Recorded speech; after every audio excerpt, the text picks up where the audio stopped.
There's something unsettling about realizing that the people you think know you best might only be familiar with the version of you that you allow them to see.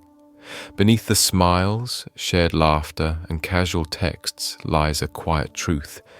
We are not as exposed to others as we like to think. Most relationships operate on a mutual illusion, one that suggests closeness while keeping authenticity at a safe distance. This isn't the result of malice or manipulation. It's simply how the human mind has adapted to survive in a world that constantly demands performance. The Swiss thinker Carl Jung uncovered something that changed the way psychologists view interpersonal dynamics. He described a phenomenon in which we all walk through life wearing psychological disguises, crafted not from cloth or paint, but from deeply rooted expectations and societal rules. These inner masks, which he named personas, function as filters through which we present ourselves to the world. They're not inherently deceptive. In fact, they allow us to function smoothly in complex social environments. But there's a danger when we begin to believe that the mask is all we are. Imagine waking up every morning and slipping into an invisible uniform tailored for the day's audience. At work, it might be the agreeable professional. At home, perhaps the dependable caretaker. Among friends, you may become the funny one, or the always listening ear. These versions of you aren't necessarily false. They reflect fragments of your personality, but they're incomplete. They omit the contradictions, the doubts, the less convenient aspects that don't fit the role you've assumed. Over time, this role-playing can become second nature. You forget where the performance ends and where you begin. When everyone wears masks, intimacy becomes complicated. If the version of you that someone loves or relies on is just a finely crafted projection, then what exactly are they connected to? The core of who you are remains obscured, even from the people who claim to know you. And here's the catch. They're likely doing the same thing. Most people drift through their lives with personas so deeply entrenched that the idea of removing them feels like exposing raw skin to ice. These personas serve practical purposes. They help us navigate work meetings, family dinners, first dates, and awkward reunions. They allow us to function in environments where complete honesty might not be well received, but the moment the persona becomes rigid, it stops being helpful and starts replacing the self. This is where many relationships begin to fracture, not on the surface, but at the root. Two personas may seem compatible, but beneath that surface harmony lies a growing disconnect, one built on incomplete truths and emotional blind spots. Think of the friend who always seems cheerful. Their laughter is automatic, their response is smooth, their energy welcoming. But Jung would ask, what are they hiding to maintain that image? Maybe frustration simmers beneath the politeness. Maybe their need to appear easygoing suppresses a very real sense of loneliness or resentment. These suppressed truths don't vanish. They lurk just beneath awareness, influencing behavior in subtle but powerful ways. Most people don't consciously choose to present only fragments of themselves. These behaviors become ingrained. Over time, the line between authenticity and performance blurs. Someone might believe they're being entirely honest, when in reality they're only sharing the aspects of themselves that feel safe, acceptable, and easy to digest. In friendships, this creates a fragile foundation. If you don't know the parts of yourself that remain hidden, how can you possibly be known by someone else? And if neither person in a friendship is revealing their full self, then the relationship becomes little more than a conversation between masks. It's not necessarily dishonest, it's habitual. A mother may suppress anger to remain nurturing. A colleague may downplay uncertainty to maintain authority. A best friend may hide insecurity to continue appearing strong. These adaptations are often well-intentioned, but they come at a cost. Every moment of performance creates distance from one's inner life. And as this distance grows, genuine emotional connection becomes harder to achieve. Jung believed that a real connection between people only begins when both are willing to risk revealing what lies beneath the surface. That means letting go of the instinct to manage perception and control reactions. It's a daunting proposition. Taking off the mask, especially in front of someone whose affection you value, means inviting judgment, rejection, and vulnerability. For many, the risk feels too great. So the mask stays on, and the relationship remains emotionally shallow, even if it looks deep from the outside. There's a common experience of feeling strangely alone, even while surrounded by others. At first glance, this seems paradoxical. You're not isolated. You have friends, perhaps even a supportive community. And yet, something feels missing. That hollow sensation might be the result of persona-driven interactions. You are surrounded by people, but the exchanges lack substance. Your true thoughts, fears, and contradictions remain unshared, and you receive attention or praise not for who you are, but for how well you've upheld your role. This creates a subtle but corrosive effect. The more validation you receive for your mask, the harder it becomes to take it off. You may even begin to feel afraid that revealing your true self would mean losing the relationships you've built. So you double down on the performance. And each layer of effort takes you further from the possibility of being genuinely known. The most haunting aspect of the persona is how unconscious it becomes. You don't decide each day to put it on, it's more like slipping into autopilot. You become so practiced in certain social roles that they no longer feel like roles at all. You're not lying. You've just forgotten how to be without the act. This dynamic shapes nearly every kind of relationship. Romantic partners may spend years relating to each other's curated selves, only to be shocked when stress or crisis reveals parts of their partner they'd never seen. Longtime friends may suddenly drift apart, not because of conflict, but because one person begins to change and no longer plays their assigned role. These fractures aren't random. They emerge when the mask begins to crack and the person underneath starts to surface. Jung didn't advocate for the complete abandonment of the persona. He understood its utility. Social life requires a degree of filtering. Not every thought or emotion needs to be broadcast. But he warned against over-identification with the role. The key, he suggested, lies in awareness. If you know you're performing, you can choose when and where to be more fully yourself. If you remain unaware, you risk losing your connection to who you really are. Becoming conscious of your persona means noticing when you're editing your words, exaggerating your reactions, or suppressing your real feelings to fit an expected mold. It means recognizing that your social mask isn't bad, but it isn't the whole story either. And it means questioning whether the connections in your life are based on who you are or who you've trained yourself to appear to be. This realization can be unsettling. It forces you to examine the foundation of your relationships. Are you surrounded by people who know and accept you, or people who only validate the version of you that's been carefully managed? And if the latter is true, can that ever really feel like love? Or is it just approval dressed in affection's clothing? The implications stretch far beyond personal life. Workplace dynamics, family structures, and cultural institutions often encourage persona maintenance.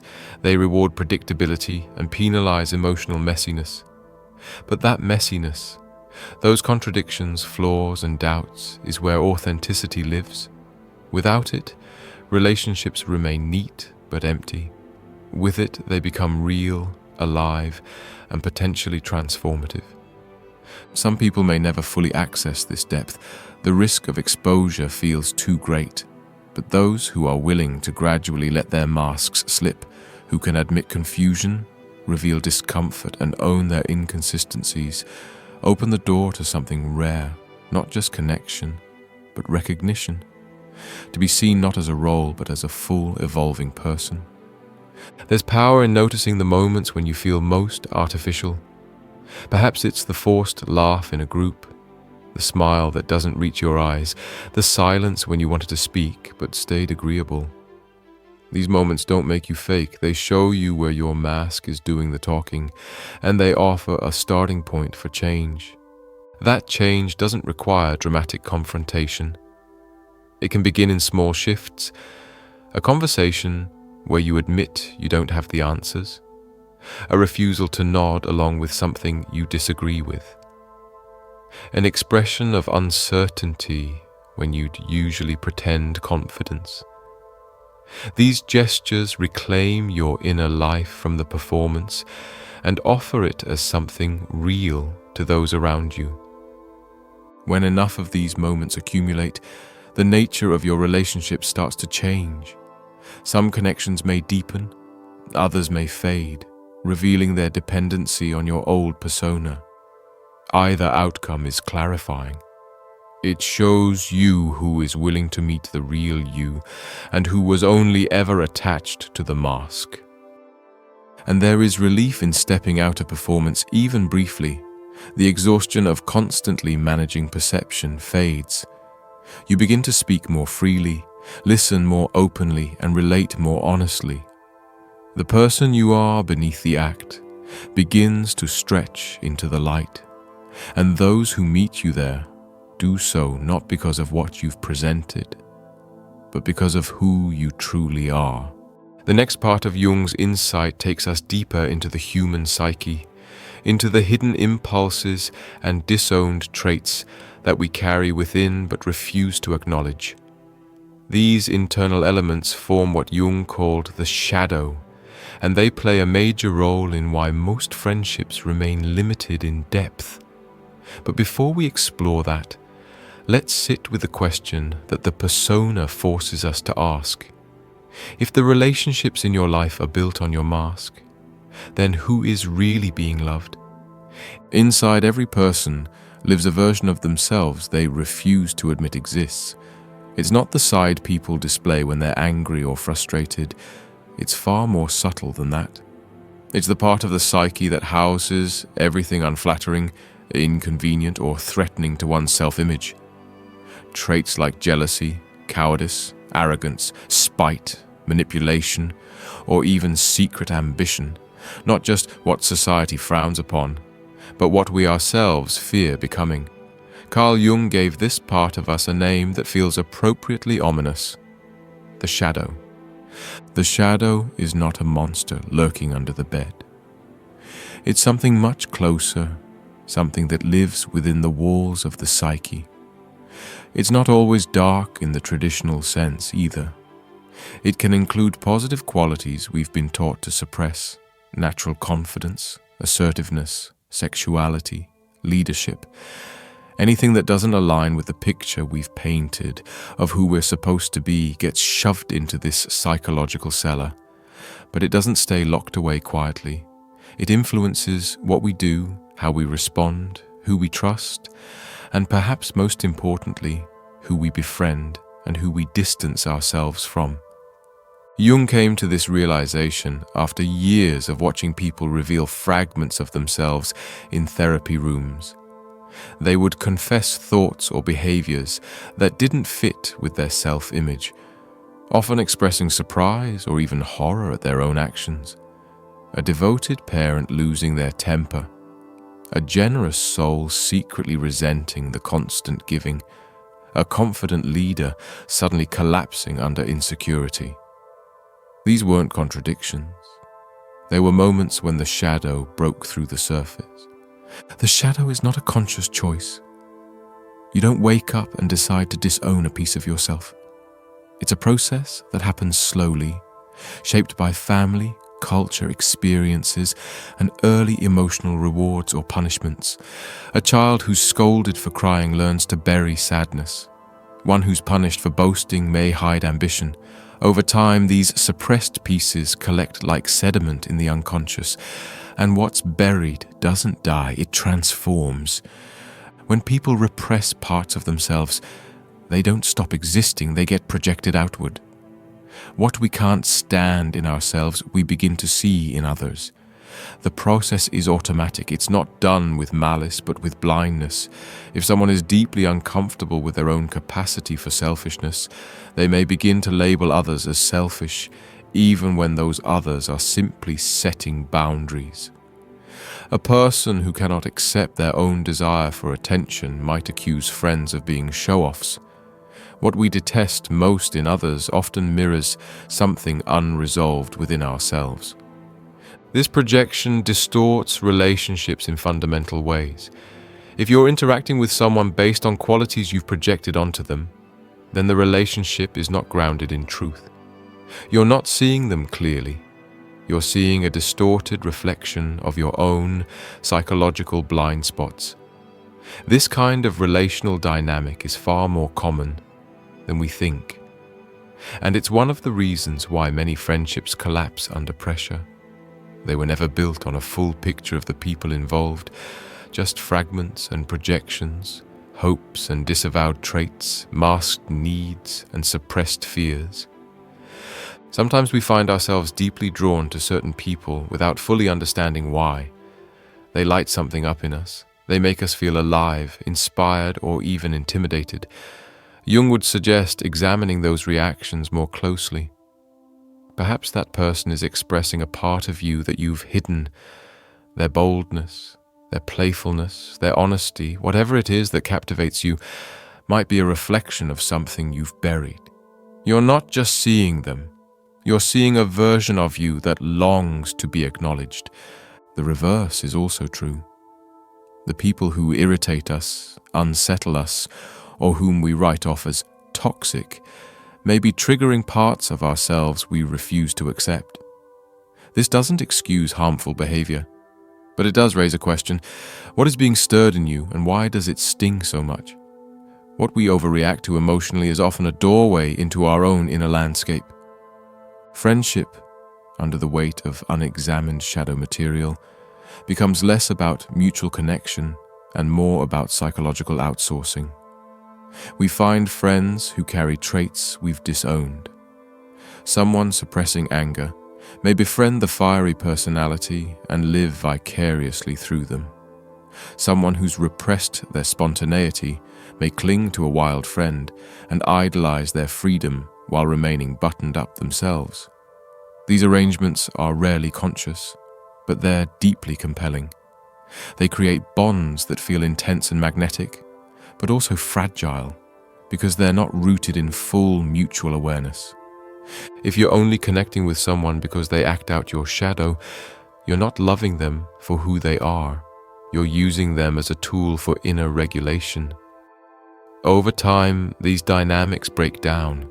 The fun friend starts to feel taken advantage of. The wise friend grows tired of always being leaned on. The responsible one starts craving freedom from the burden of holding others together. Roles become suffocating, and resentment brews. Jung suggested that real connection only becomes possible when both people begin integrating their own shadow. That means facing the parts of yourself you've pushed away. It means sitting with the discomfort of not always being the good one, the smart one, the kind one. It's about realizing you are capable of more contradiction than you'd like to admit. When you do this work, your need to project decreases. You stop seeing enemies everywhere. You stop assigning people roles in your internal drama. You begin to relate to them as they are, not as placeholders for your inner conflicts. The irony is that some of our best traits are buried in the shadow too. Maybe you learned to downplay your ambition because you were taught it was greedy, or you silenced your creativity because it was considered impractical. These qualities don't vanish. They lie dormant, causing a quiet dissatisfaction that bleeds into your interactions. You may find yourself envying those who are bold or creative, even while avoiding your own expression of those traits. In relationships, this suppression leads to instability. If you're hiding essential parts of yourself, you will never feel truly met. The people around you are responding to a limited version of you, one carefully edited for palatability. and deep down, you'll sense the dissonance. You may find yourself saying things like, "I don't feel understood," or "They don't really know me," even when the person you're speaking about has been close to you for years. That feeling of invisibility isn't about their failure to see you. It's about your own refusal to bring your full self to the table. When you begin the process of integrating your shadow, relationships shift, some fall away. People who are comfortable with your old role may feel unsettled by your change. Others may feel betrayed by your refusal to continue acting as the person they depended on you to be. But new kinds of connections begin to emerge, ones that are more spacious, less performative, and surprisingly liberating. These relationships don't demand perfection. They allow for contradiction. They make room for truth over image. And they are rare, not because people don't want them, but because very few are willing to do the work required to show up whole. It's not easy.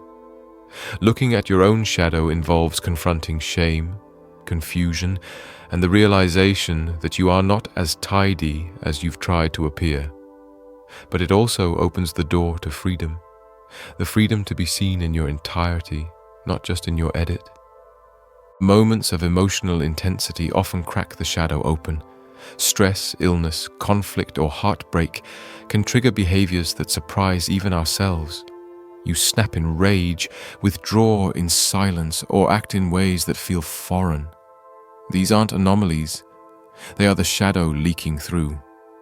The goal isn't to eliminate these moments, but to learn from them. They show us what parts of ourselves still live underground. Dreams and fantasies also carry clues. Who do you dream about confronting? Who shows up in your fantasies, good or bad? Which celebrities fascinate or repulse you?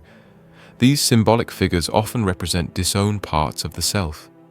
Your obsession with the charming rebel or disdain for the overly emotional character might be a message from the psyche. Look here. There's something you haven't faced.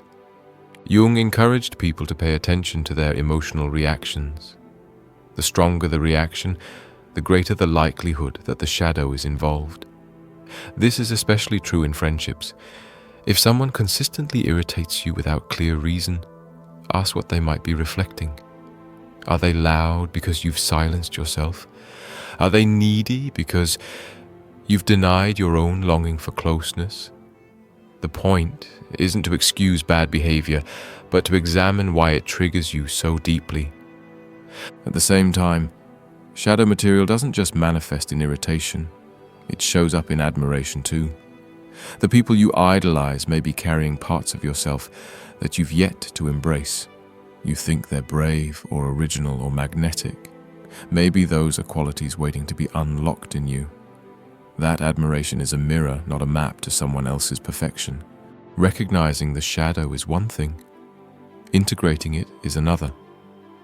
Integration doesn't mean acting out every dark impulse. It means acknowledging that you are capable of more than your socially acceptable self allows. It means realizing that selfishness, anger, pride, or sensuality aren't inherently evil. They're part of the human spectrum. And until you accept them in yourself, you'll continue projecting them onto the people around you, distorting every connection. This integration process is uncomfortable, but it's also healing. It softens judgment, increases empathy, and makes you a safer person to be around, because you're no longer unconsciously trying to fix in others what you failed to resolve in yourself. You can let friends be flawed without needing to rescue or correct them. You can let yourself be flawed without shame. What emerges from this work is not just better relationships, it's a deeper sense of peace. You begin to notice when you're slipping into projection. You start catching yourself when your reaction feels disproportionate. You begin choosing your responses rather than being hijacked by them. And most importantly, you relate from a place of wholeness, not fracture. Relationships built from this place are quieter but stronger. They don't burn with constant drama or require emotional gymnastics. They are grounded in reality, they offer space for truth, and they allow both people to evolve without fear of abandonment. Jung's exploration of the shadow isn't just a psychological theory, it's a mirror held up to every friendship, every interaction, every self-concept. It asks not, "Are you a good person?" but "Are you a whole person?" And in that wholeness, true connection becomes possible. It's easy to believe we are the architects of our personalities. We take comfort in the idea that our preferences, opinions, and even our friendships are formed through deliberate thought, shaped by life experience and individual reflection. But what if that's not entirely true? What if the foundation beneath your decisions, what you admire, fear, or desire, is not purely yours at all? Carl Jung proposed something radically challenging, that buried beneath your personal thoughts is a deeper layer of influence, shared across cultures, generations, and history. He called it the collective unconscious. This concept doesn't refer to memories passed from one person to another, or knowledge taught through words. Instead, it's about invisible psychological structures, blueprints of human behavior that live within every person by virtue of being human. These patterns do not develop through experience. They precede experience. They aren't downloaded through culture. They emerge within us regardless of where or how we're raised. They are not created, they are inherited. Jung noticed a strange consistency in myths, dreams, and behaviors across time and space. Stories told in ancient civilizations mirrored those in distant modern cultures. Characters with similar traits and challenges, heroes, sages, tricksters, caretakers, showed up in folklore, religion, and fantasy across the globe. How could that be unless something deeper was organizing human thought? He identified these recurring patterns as archetypes, universal symbols or roles hardwired into the psyche. They include the protector, the nurturer, the rebel, the orphan, the shadow, and many more. We don't choose these archetypes. They emerge in us naturally and shape how we relate to others. They also explain why we are drawn to certain people and repelled by others, often without knowing why. This insight begins to unravel the illusion of individuality in friendship. Think about your closest connections. How often do they fall into familiar roles? One person always offers advice. Another constantly seeks emotional support. One is the jokester who eases tension. Another is the dependable listener who absorbs everyone's troubles. These roles don't necessarily come from the personalities of those involved. They arise from unconscious psychological scripts that everyone is unknowingly participating in. You might feel like you're choosing your friends, but in many cases, your unconscious is choosing for you, selecting people who fit into pre-written roles that feel familiar, predictable, and emotionally satisfying. It's why friendship groups across wildly different cultures often fall into similar dynamics. There's a leader, a helper, a scapegoat, a troublemaker. These are not accidents.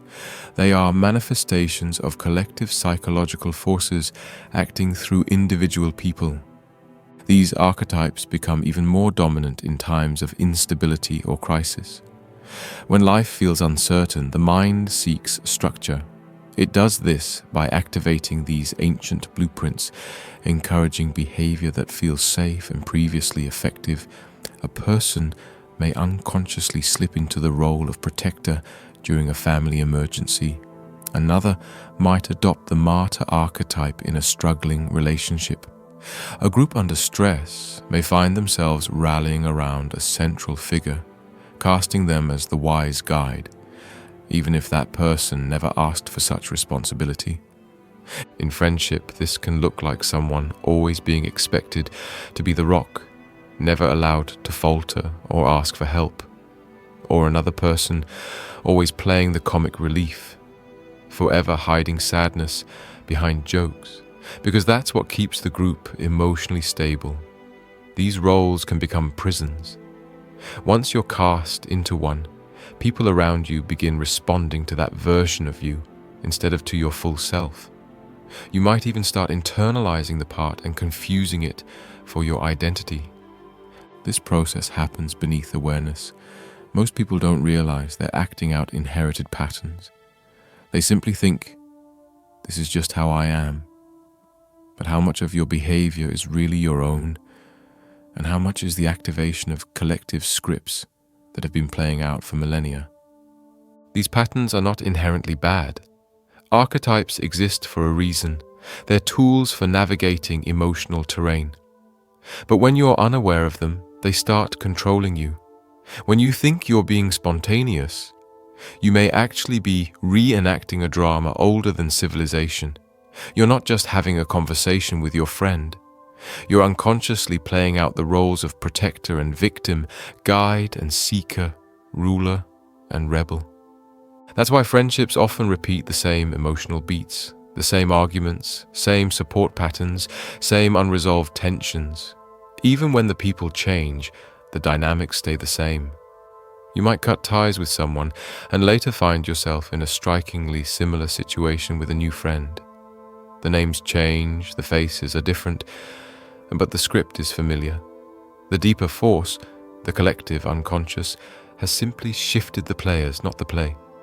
This becomes especially clear in group dynamics. Have you ever noticed how friend groups settle into predictable behaviors over time?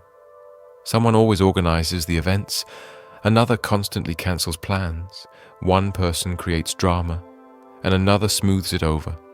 No one explicitly assigns these roles. They emerge, and once they do, they're hard to break. The group unconsciously expects each member to keep playing their part.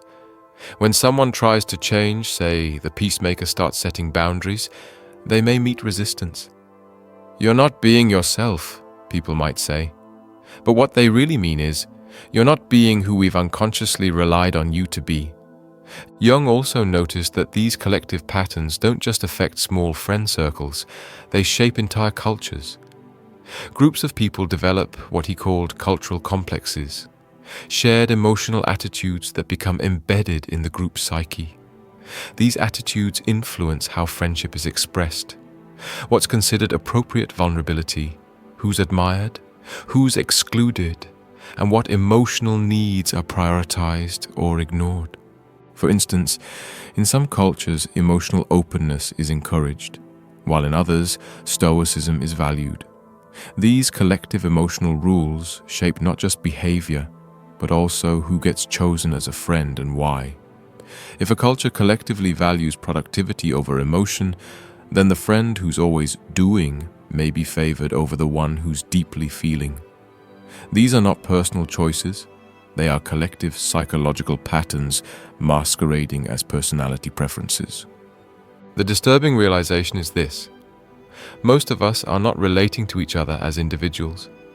We are interacting with archetypal roles and cultural imprints.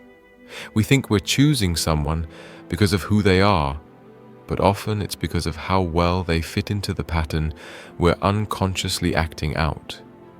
We're not connecting person to person. We're connecting pattern to pattern. This explains why some friendships feel strangely impersonal, even if they've lasted years. You may know someone's habits, history, and favorite food, but you don't truly know their inner world because they've never stepped out of the role you expect from them. And perhaps you've never stepped out of yours.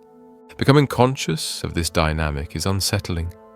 It requires questioning how much of your behavior is original and how much is scripted. It demands self-examination. Which roles do I fall into? Which ones do I assign to others? What parts of my friendships feel genuine and what feel like ritual? Awareness is the key to transformation. Once you recognize that you're not just playing a part, you're being played by a part, you can begin to make new choices. You can allow your relationships to breathe, to shift, to become less fixed. You can invite friends to show up differently, and you can release yourself from roles that no longer serve you. This doesn't mean abandoning structure entirely. Archetypes exist for a reason. They offer a way of organizing human experience. But when you're conscious of them, you can use them instead of being used by them. You can play the role when it's helpful and step out of it when it's not. You become flexible, responsive, and more fully human. Friendships forged from this place feel different. They have a softness, a looseness. You stop needing people to be one thing all the time. You allow them to be angry, then gentle, brave, then uncertain. And you allow the same for yourself. These relationships become more honest, more real. They adapt, they survive change because they're not built on rigid expectations. They're built on shared awareness. Collective forces are powerful. They will always be at play. But the more you understand them, the less you're ruled by them. You begin to see how the collective unconscious has shaped your choices, not just in friendship, but in career, love, identity. And with that knowledge, you can begin to reclaim your individuality. That process isn't about rejecting the collective. It's about remembering that underneath the roles and expectations, there is a person, fluid, complex, unfinished. That's the person who can truly connect.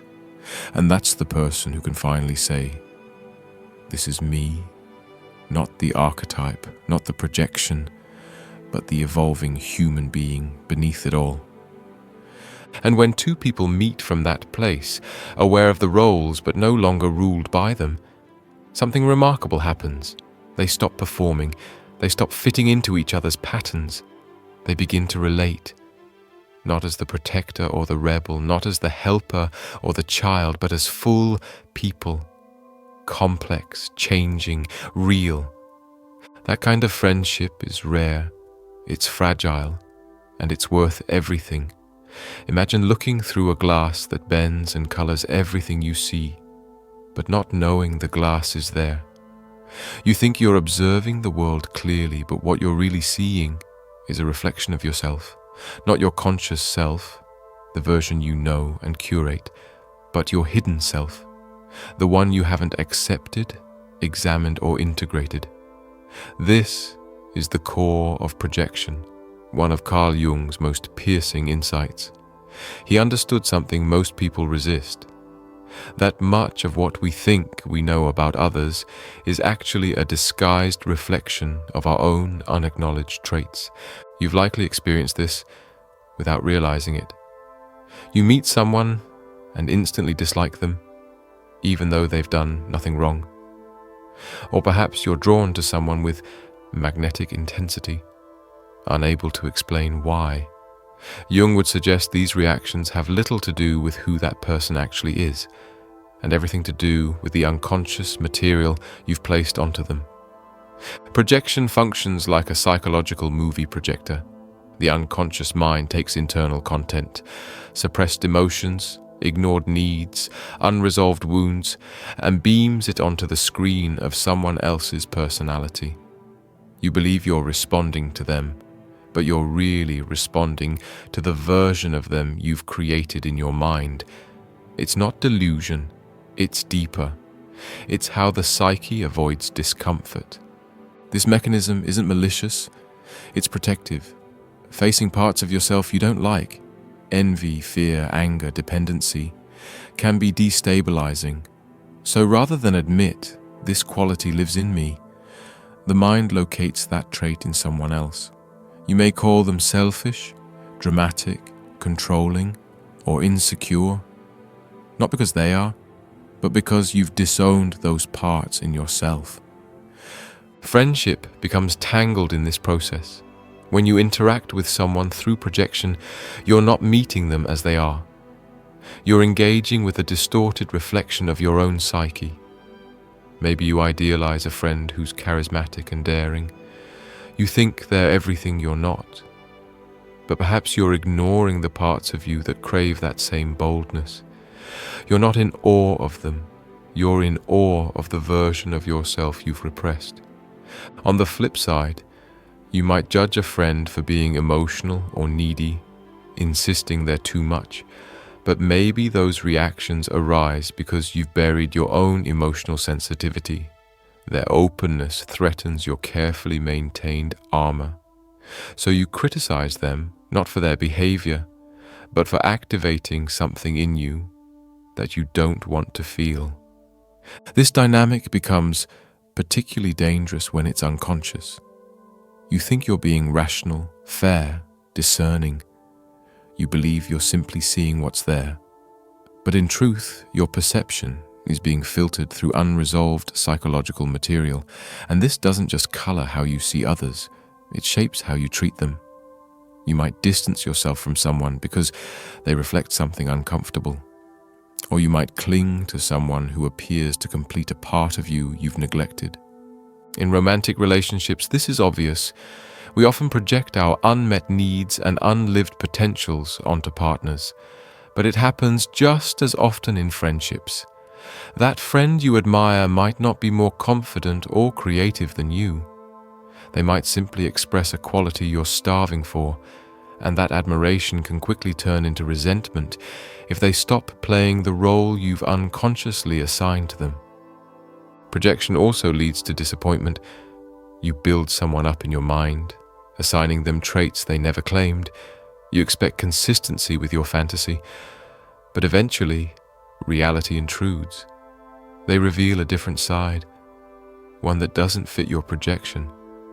Suddenly they seem to change, but they haven't changed. You just stopped seeing them through the lens of your own psychological narrative. This is how relationships collapse under their own weight.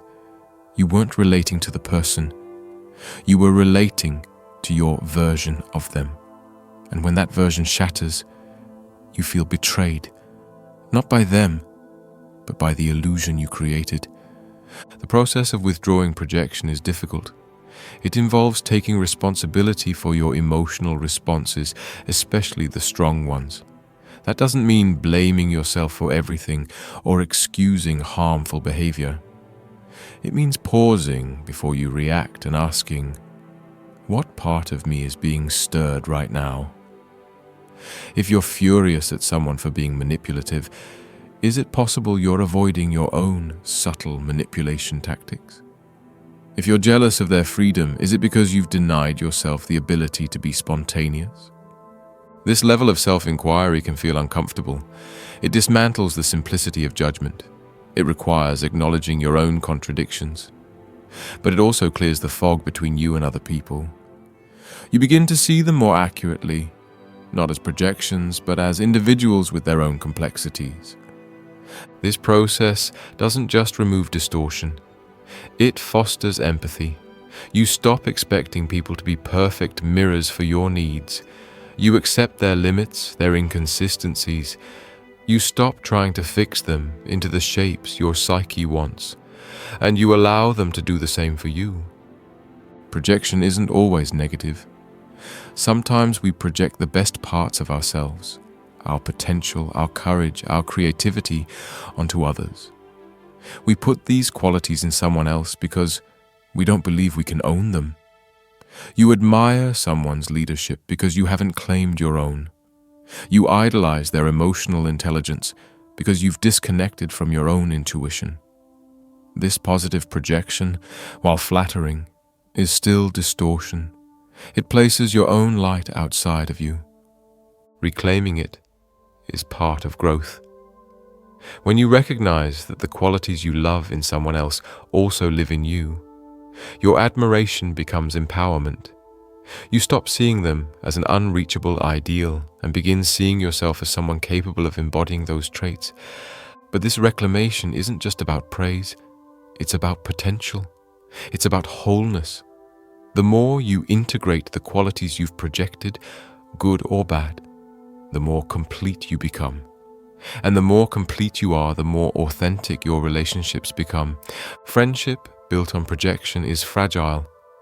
It depends on the other person continuing to play a role they never asked for. It collapses the moment they change, or the moment you change. But friendship built on mutual recognition, grounded in psychological clarity, can evolve. It makes space for change. It doesn't rely on perfection. It allows for rupture and repair, and it's based on reality, not fantasy. This clarity also reduces the emotional charge in relationships. When you understand projection, you stop taking everything personally. Your friend's withdrawal might not be about you. Their anger may be rooted in their own internal struggle. Their success doesn't diminish your worth. Their chaos doesn't define your stability. At the same time, you learn to see yourself more clearly. You begin to notice when your reactions are outsized. When someone's minor behavior triggers a major response, you ask, "What part of me is this touching?" Instead of lashing out or withdrawing, you investigate. You take the energy of the reaction and turn it inward, using it to uncover more of yourself. This shift doesn't make relationships easier. It makes them deeper. It replaces blame with responsibility. It replaces projection with curiosity. And it opens a path to connection based on truth. But the process can be lonely. As you pull your projections back, some relationships fall away. The friend you once adored might no longer feel magnetic. The one you judged harshly might reveal unexpected depth. You begin seeing people not for who you wanted them to be, but for who they are. And not everyone will welcome that clarity. Yet what remains is gold. Relationships grounded in awareness, not fantasy. Bonds built not on dependence, but on shared truth. Interactions that feel less like role play and more like mutual unfolding. You stop needing people to be your mirror. You become your own. And from that place, you relate not from emptiness, but from overflow. Jung never claimed projection could be completely eliminated. It's part of how the mind works, but it can be made conscious, and when it is, its grip loosens, its distortions fade. You begin to feel the difference between fantasy and presence, between what you've invented and what's real. And in that space, where reality is welcomed, where discomfort is faced, where the psyche is owned rather than outsourced, true friendship becomes possible. It's not always pretty, it's not always smooth, but it's honest, it's alive, and it doesn't demand that either person stay the same.